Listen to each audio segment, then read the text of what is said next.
I read The Other Mrs. Kennedy, and Ethel was a nightmare.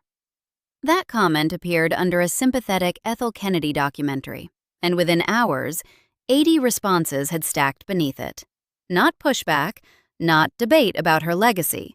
Confirmation from people who had read the same book or heard the same stories or were simply waiting for someone else to break the surface first so they could follow. The documentary they had just finished watching was 95 minutes of home movies, archival footage, warm family testimony, and grief. Ethel Kennedy's courage in the immediate days after her husband's assassination. Ethel Kennedy raising 11 children alone. Daughters and sons speaking at length about their mother. The whole carefully assembled portrait of a woman who survived the unsurvivable, and who, by the documentary's arithmetic, should be understood primarily through the lens of what happened to her on June 5, 1968, at the Ambassador Hotel in Los Angeles. What that documentary didn't spend 30 seconds on was the 542-page unauthorized biography sitting in the Further Reading section of Ethel Kennedy's own Wikipedia page. Published by St. Martin's Press, reviewed in the Washington Post, covered in advance by the Deseret News and the Baltimore Sun, cited by People magazine in 1994, and, apparently, invisible to the filmmakers who spent 95 minutes telling the audience who Ethel Kennedy was. That biography is The Other Mrs. Kennedy, Ethel Skakel Kennedy, an American drama of power, privilege, and politics. Author, Jerry Oppenheimer. Published, 1994.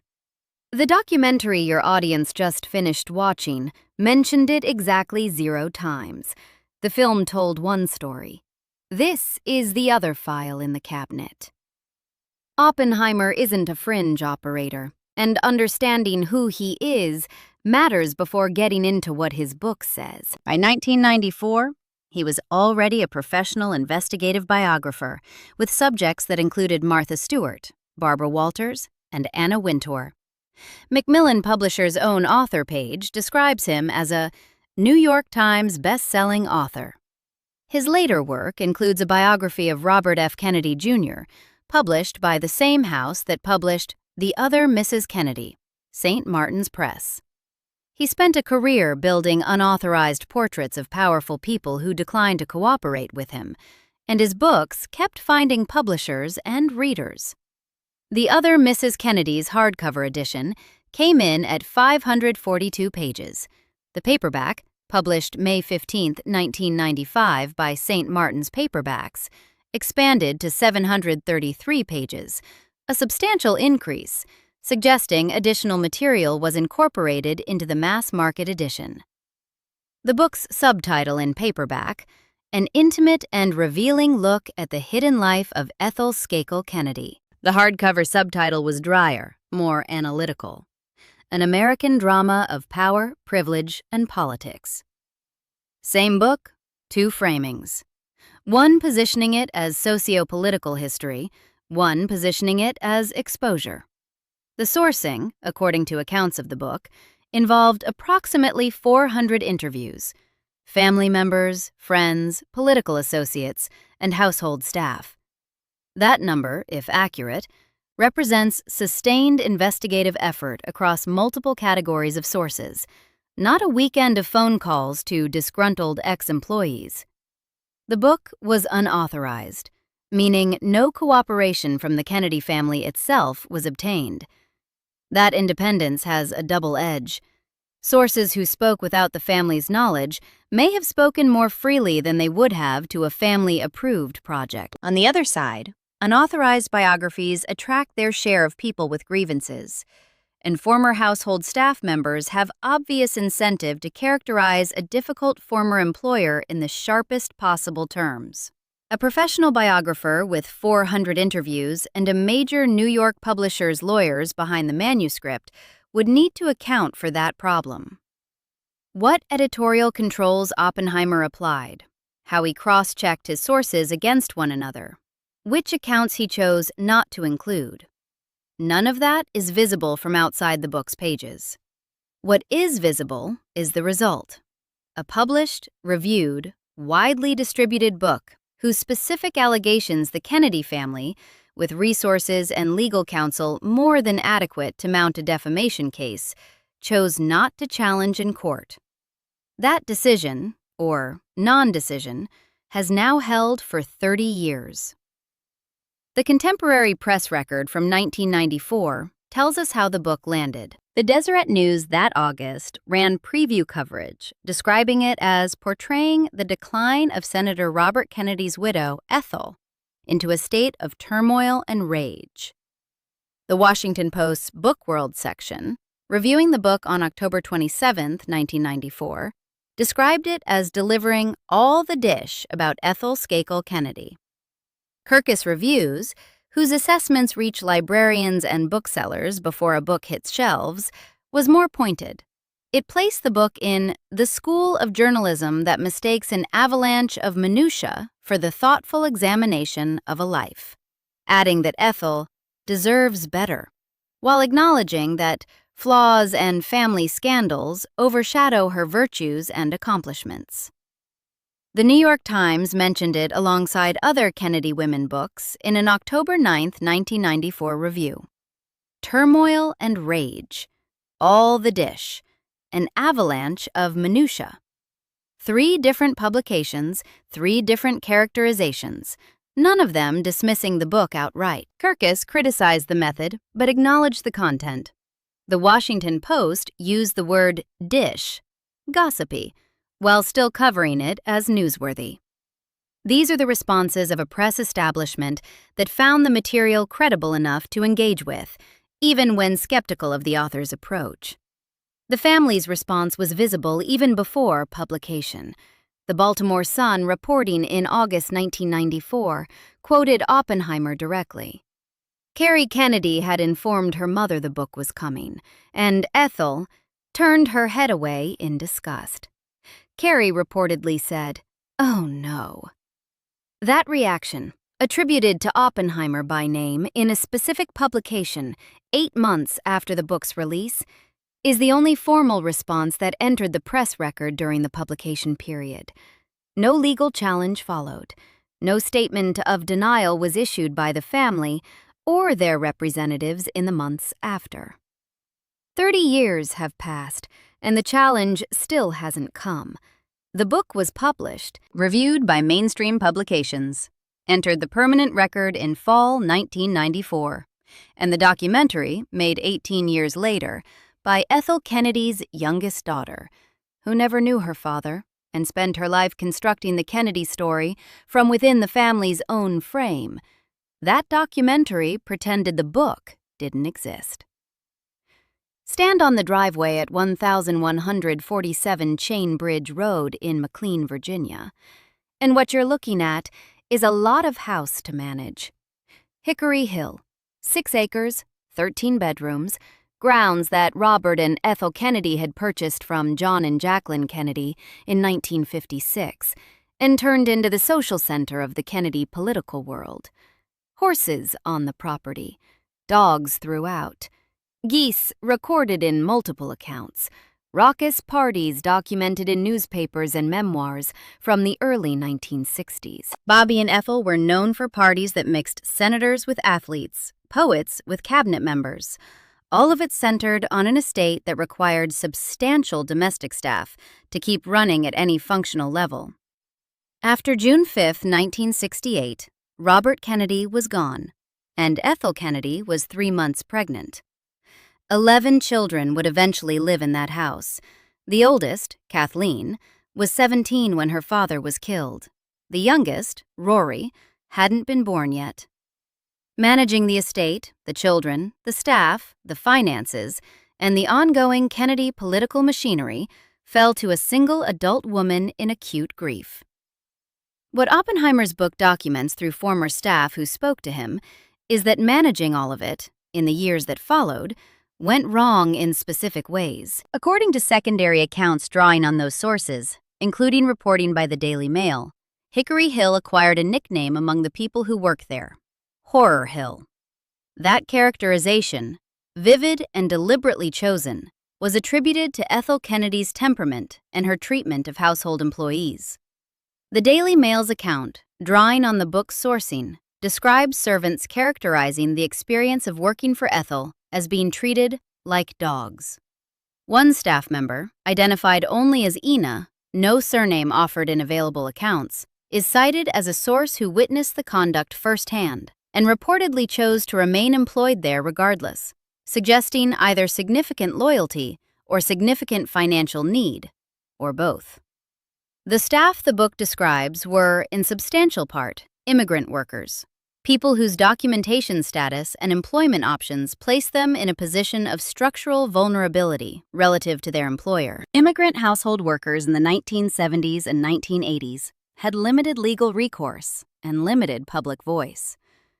If they were being treated in the ways the book alleges, their options for responding were constrained in ways that a unionized worker or a professional employee wouldn't face. The book uses those accounts to build its portrait of the Hickory Hill household in the post-assassination years. The financial picture adds context. According to accounts of the book, the Hickory Hill estate carried assets totaling approximately $1.6 million that were depleted to roughly $358,000 by accumulated debts and expenses. That's a drawdown of more than 3/4 of the estate's value at an address that had once hosted the most consequential social gatherings in Washington. Whether specific wage non-payment to staff accounts for any portion of that figure, external legal records couldn't confirm. No lawsuit filed by Hickory Hill household workers surfaced in press archives from those years. But the financial depletion is reported in the book's own accounting, and the picture it paints of the Hickory Hill operation in those years isn't one of competent management. People magazine's 1994 characterization of Oppenheimer's central claim, that he claims Ethel Kennedy, the wife of Bobby Kennedy, paid little attention to her 11 children, appeared in the country's highest circulation celebrity weekly, not in a tabloid or a specialty publication. The New York Post ran a headline in 2015, 21 years after the book's publication, reading, "Inside Ethel Kennedy's Cruel Neglect of Her Troubled Kids."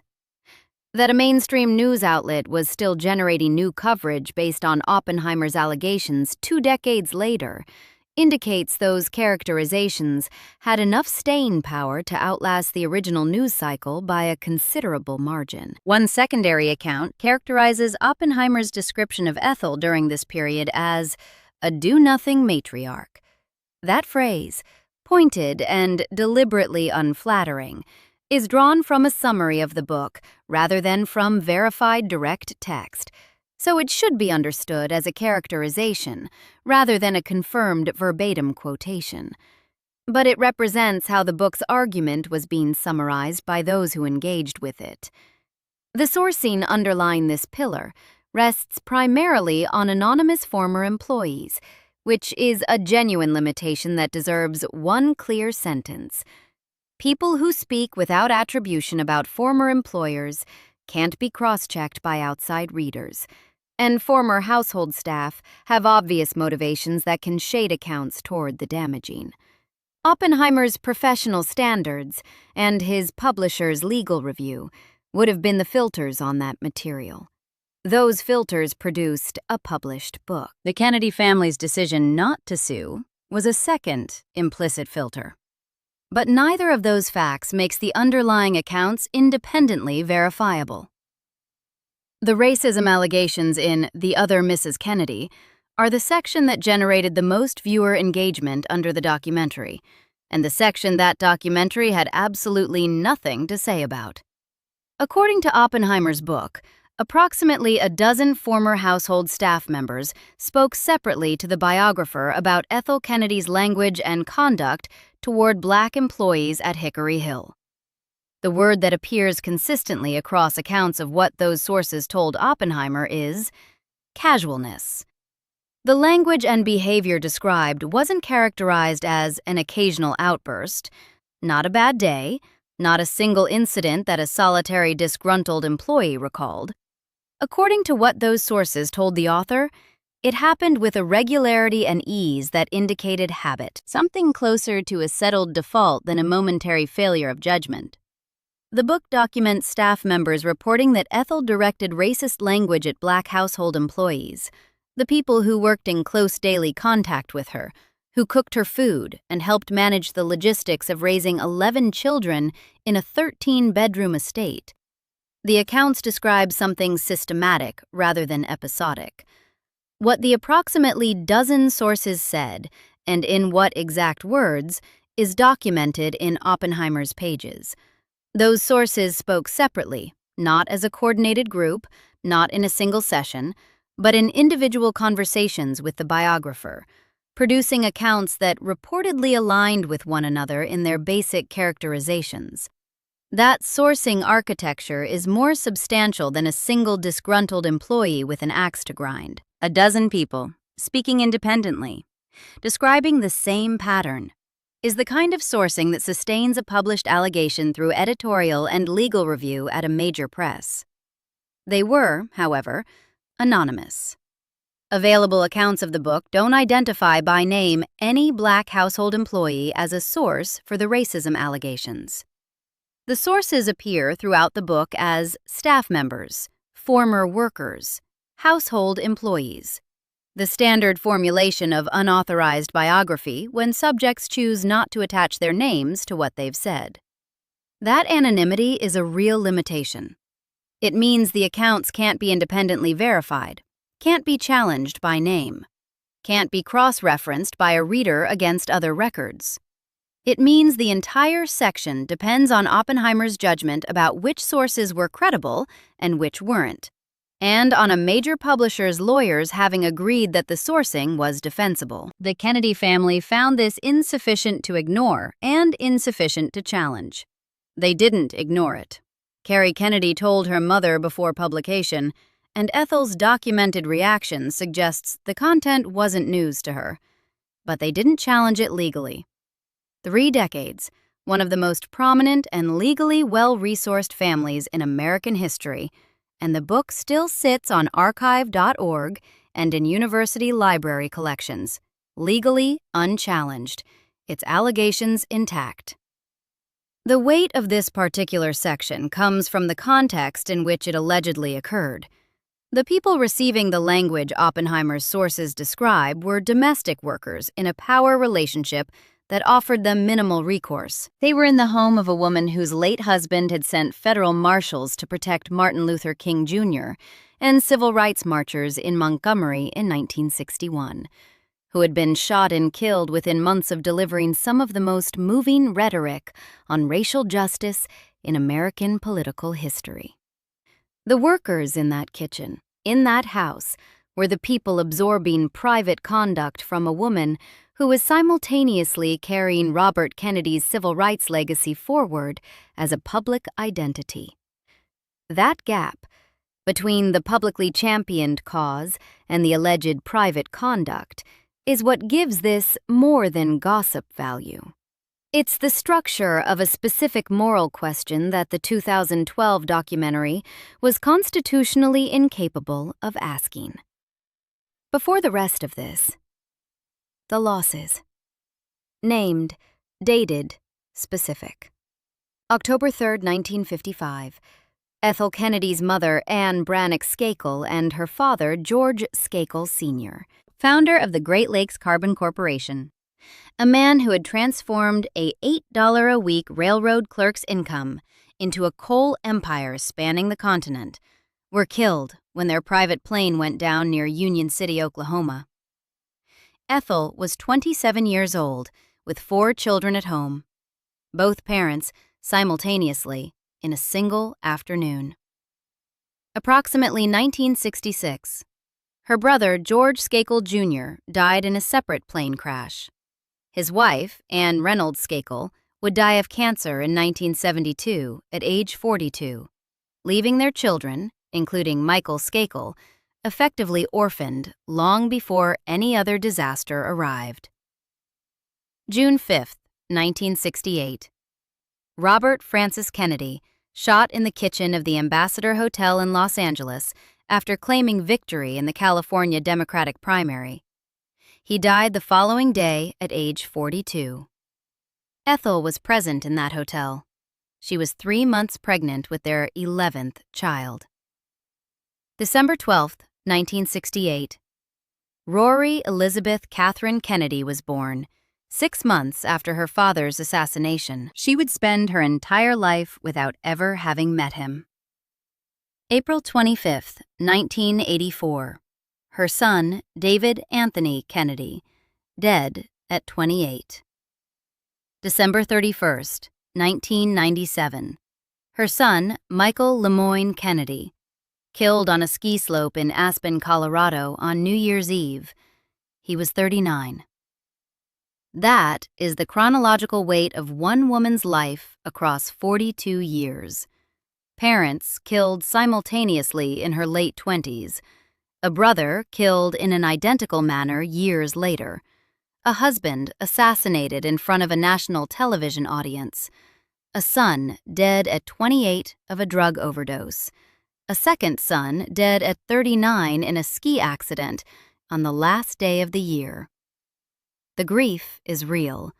The losses are documented, dated, incontrovertible. No honest account of Ethel Kennedy omits them. Trauma at that scale and frequency warps households. It makes people incapable of things they might otherwise have managed. It creates conditions in which normal functioning, whatever that would look like, becomes genuinely impossible. The documented record contains all of that, and it contains what Oppenheimer's book documents alongside it. Both are true. Neither cancels the other. People magazine described it plainly in 1994. Oppenheimer claims Ethel Kennedy paid little attention to her 11 children. The New York Post would return to that characterization in 2015, 21 years after the book's publication. The child whose story gives that allegation its sharpest human consequence is David Anthony Kennedy. On the night of June 5, 1968, David was 12 years old.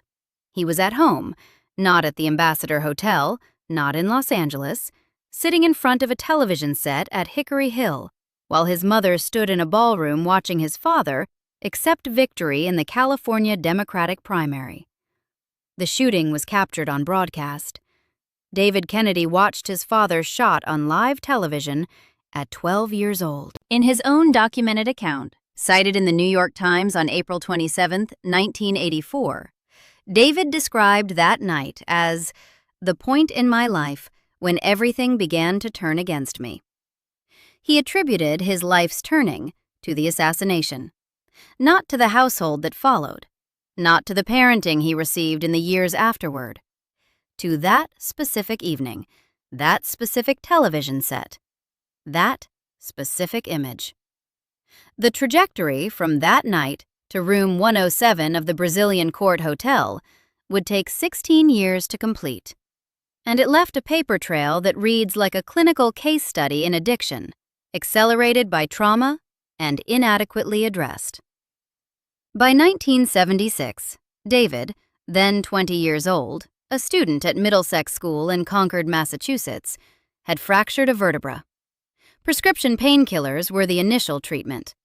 The painkillers became an addiction. Accounts of that period describe him beginning to use intravenous heroin while still at boarding school, the most intensive drug use beginning at the age when most people in his circumstances would have been preparing college applications.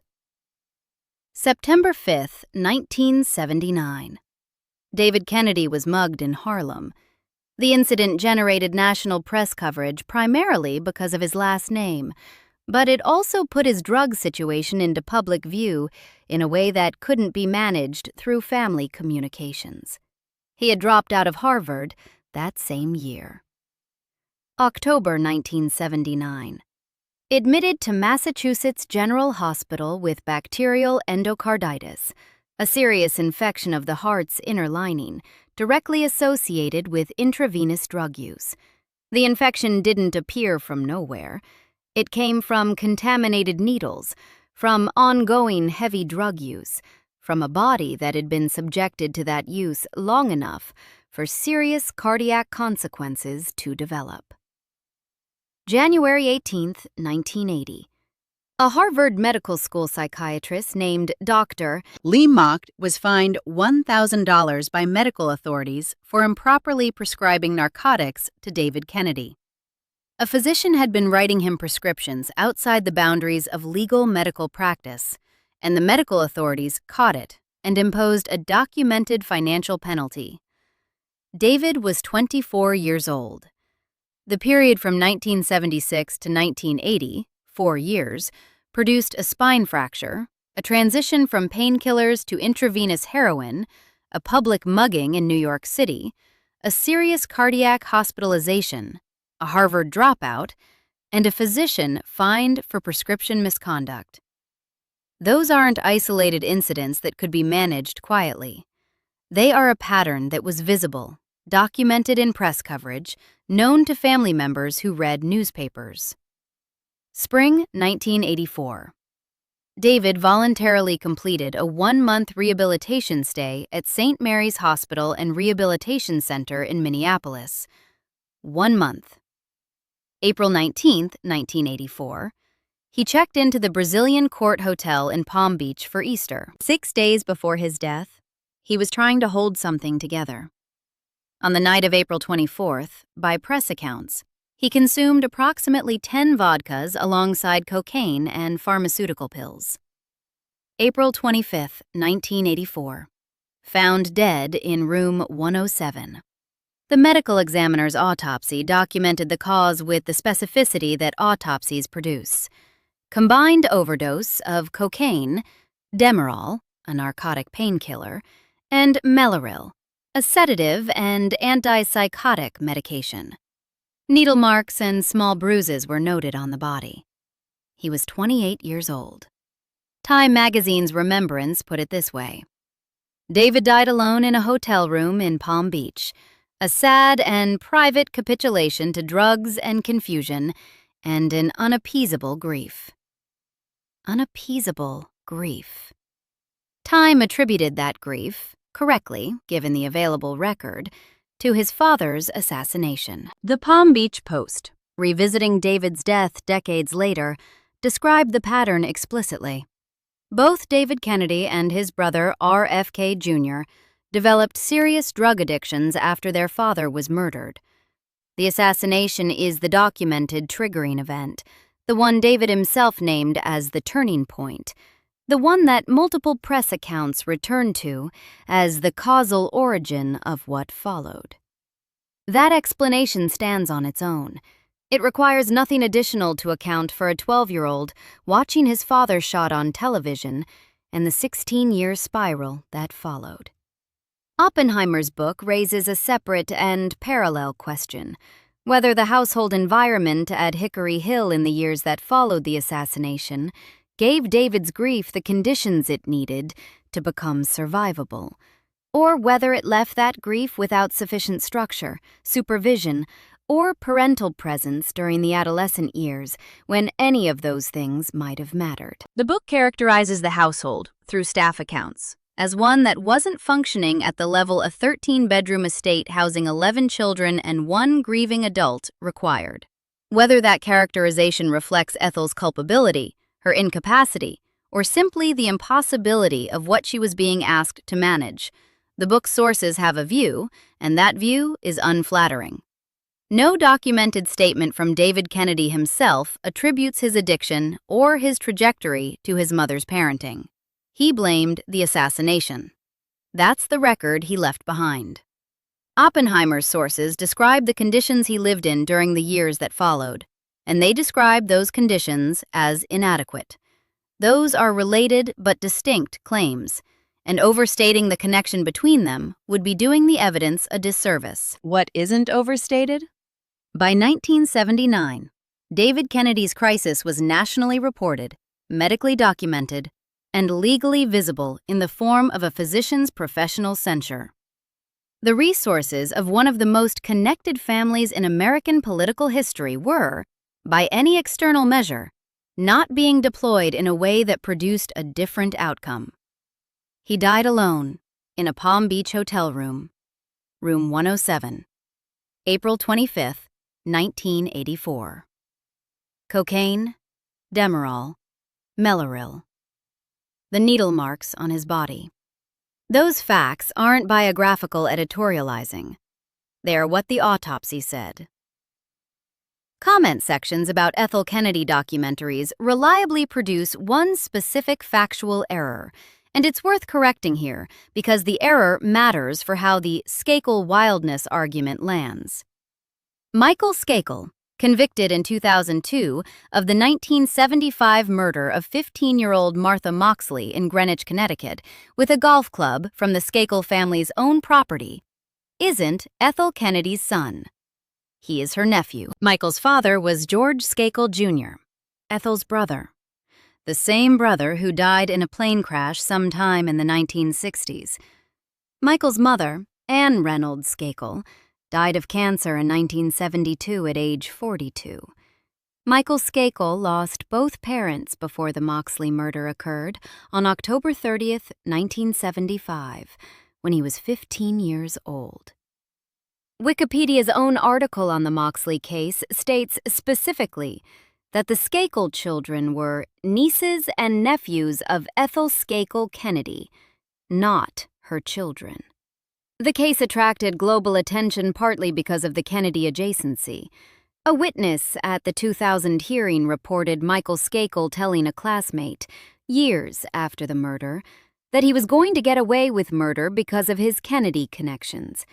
That account, if accurately reported, suggests Michael Skakel himself understood the family name as protective insulation. He was convicted of first-degree murder in 2002, serving approximately 11 years before the Connecticut Supreme Court vacated the conviction on ineffective assistance of counsel grounds. The legal status of the case remains contested.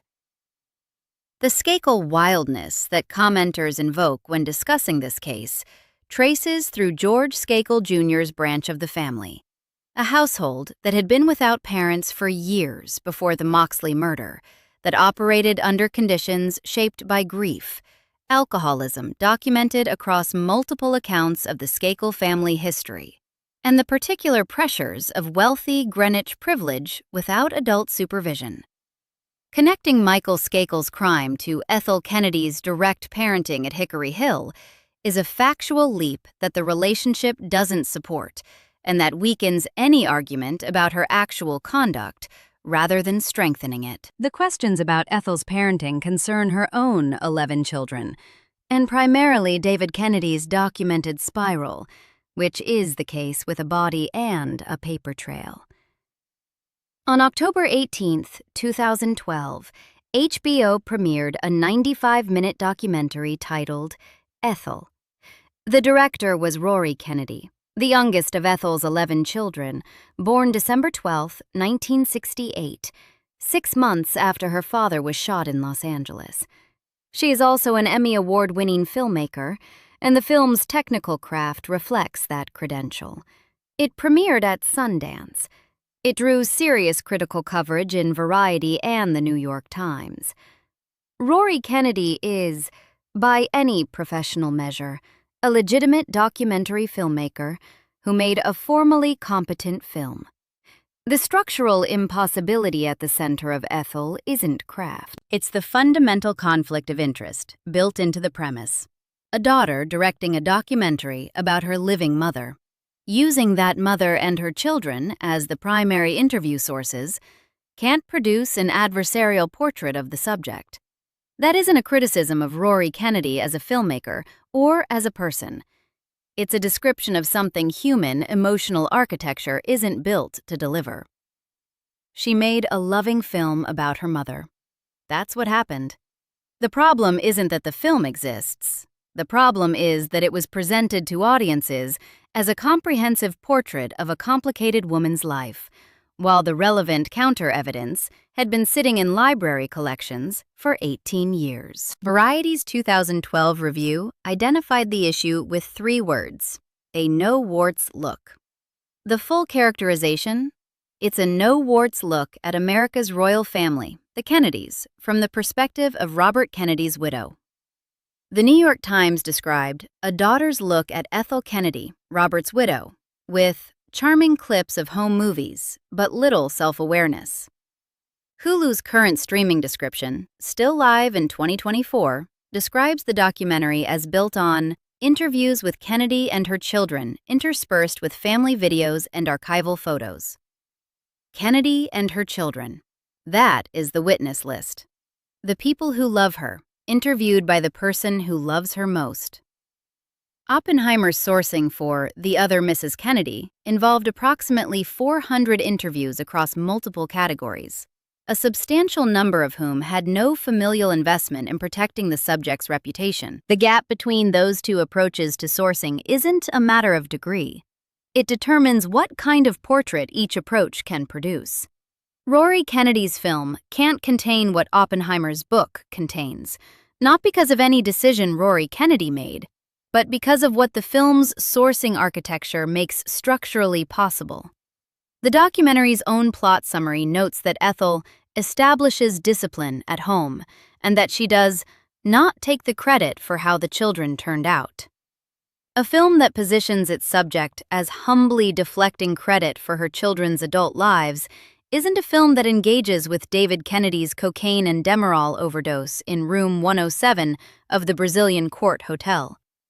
It isn't a film that asks whether the household described in Oppenheimer's staff accounts and the household being described in warm family testimony are the same household remembered differently, or fundamentally different places described from different vantage points. Rory Kennedy reportedly described her mother's life as one of the great untold stories.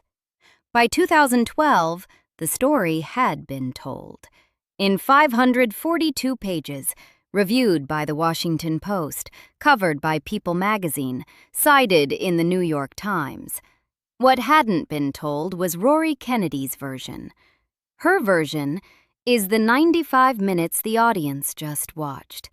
And while Variety and The Times both flagged the film's uncritical framing, neither describes any moment where the documentary engages Oppenheimer's 1994 characterizations, the staff abuse allegations, the racism accounts, or the financial depletion of Hickory Hill. The documentary occupied the cultural space where a more complete portrait could have lived. It filled that space with home movies and family interviews and grief. The other files stayed in the cabinet. In October 2012, the same year Rory Kennedy's film premiered on HBO, a commenter with 11 likes wrote something worth quoting as the permission structure for everything this video has tried to do. We should neither canonize nor demonize Ethel Kennedy. That is the honest register. The documentary canonized. This video is tried to give the other side of the file without demonizing. Holding both requires looking at the complete record, and the complete record contains things that are genuinely difficult to reconcile.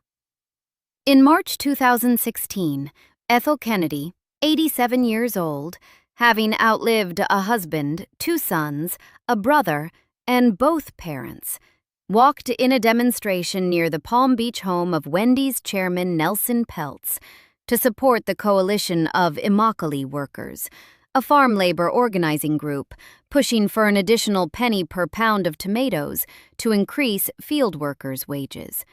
An 87-year-old woman walking in a demonstration for farm workers' wages.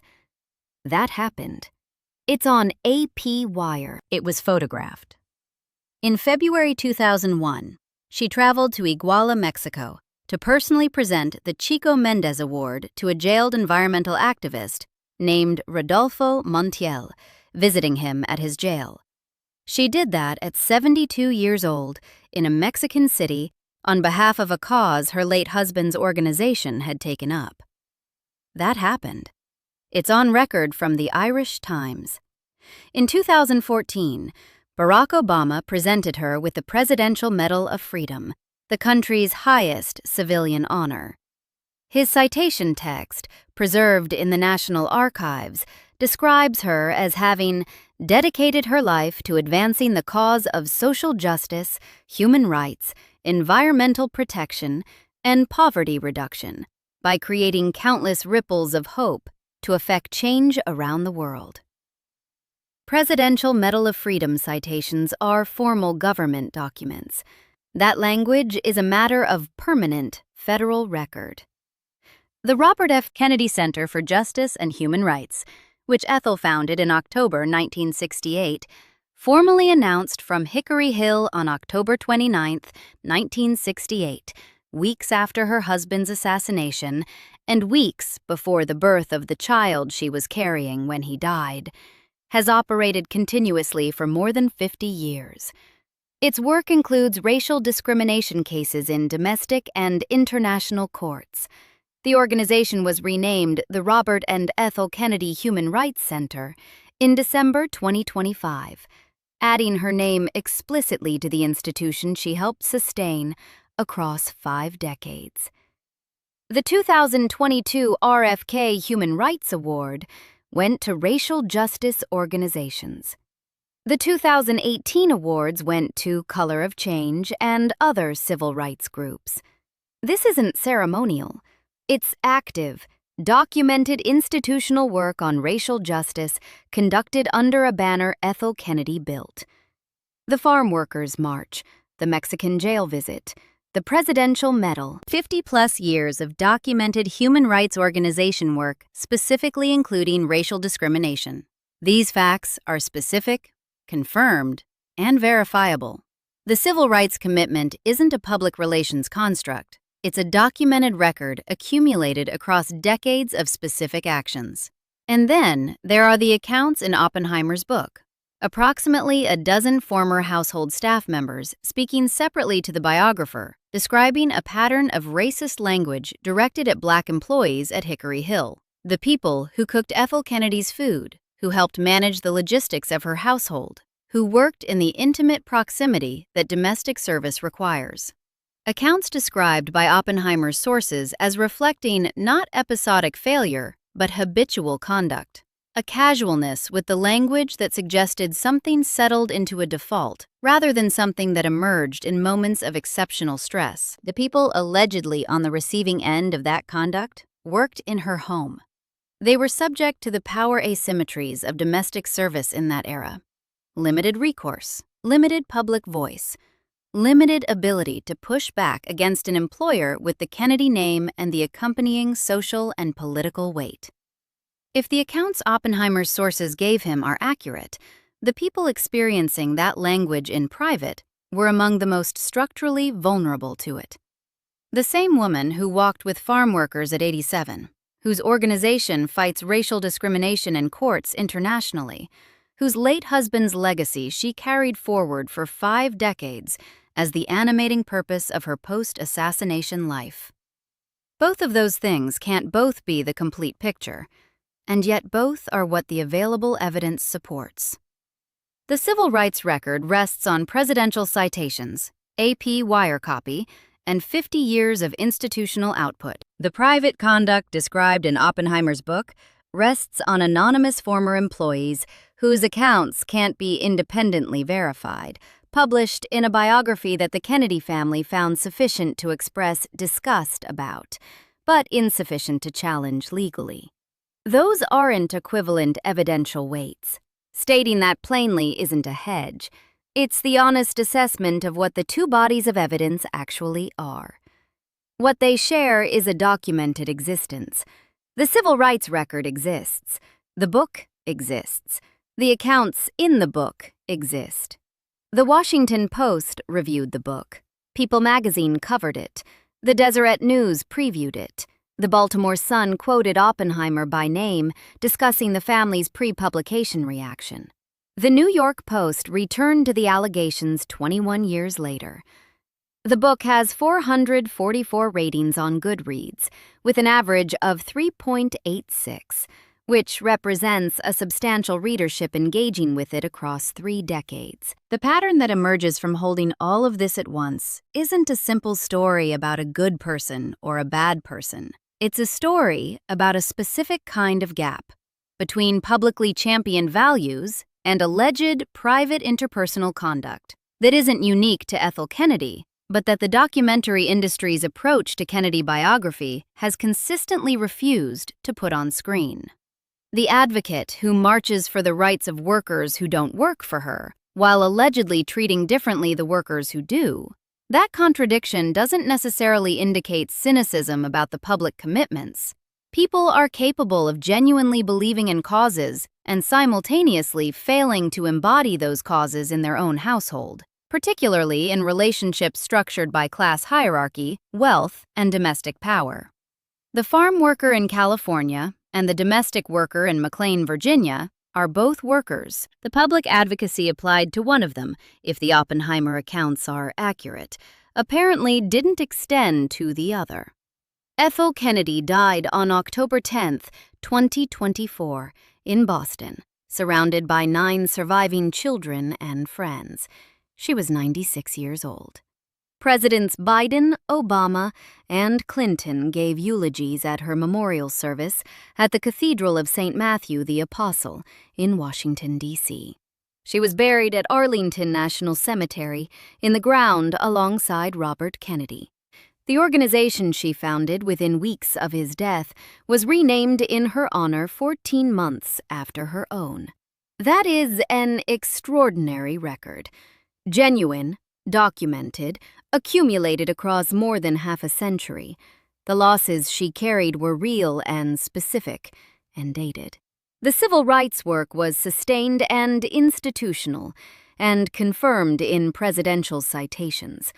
The grief was documented from the night of June 5, 1968, forward. The Kirkus critique that Oppenheimer's book is an avalanche of minutiae, rather than thoughtful examination, may be fair as a judgment about method, but it doesn't account for why approximately a dozen people gave the same journalist the same kind of account about the same household.